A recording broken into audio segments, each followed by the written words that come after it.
जय शिवराय मित्रांनो, फळ्यावर जो प्रश्न दिसतोय हा अतिशय महत्वाचा आहे आणि पोलीस भरतीला विचारलेला प्रिव्हियस इयर क्वेश्चन आहे। बघा, पॉइंट मधल्या संख्यांचा गुणाकार आणि भागाकार हे अतिशय महत्वाचा आहे। व्हिडिओ स्किप करू नका, व्यवस्थित बघा। मी एकदम सोप्या पद्धतीने ट्रिक्स न शिकवणार आहे। आता मला सांगा, प्रश्न काय विचारलाय? 0.05 गुणिले 0.005 भागिले 0.0005। आता काय करायचंय बघा, मला एक सांगा, हे पॉइंट सगळे विसरून जावा तुम्ही। आता काय करा, 5 गुणिले 5 आणि भागाकारात सुद्धा 5 आहेत, म्हणजे ह्या एका 5ला वरचा एक 5 100% कॅन्सल होणार आहे, बरोबर ना? म्हणजे उत्तर तुमचं किती येणार आहे? तर 5 येणार आहे, हे तर कन्फर्म आहे। आता मला एक सांगा, वरचे सगळेचे सगळे पॉइंट मोजूयात आपण।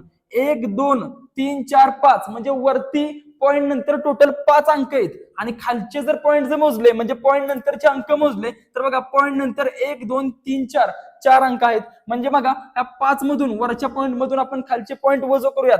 5 मधून 4 गेले, उत्तर किती आलं? 1 आलं। मग काय करायचं, आपलं जे उत्तर आलंय 5 त्याला एक घर सोडून फक्त पॉइंट देऊयात एकक स्थानापासून। म्हणजे या 5 पासून एक घर सोडून आपण पॉइंट दिला म्हणजे तुमचं उत्तर किती आलं? 0.5। बघा, अतिशय क्वालिटी ट्रिक्स आहे, तुम्ही हा व्हिडिओ सेव्ह करून ठेवा आणि परत एकदा बघा। अशाच नवनवीन ट्रिक्स बघण्यासाठी आपल्या पेजला लगेच फॉलो करा।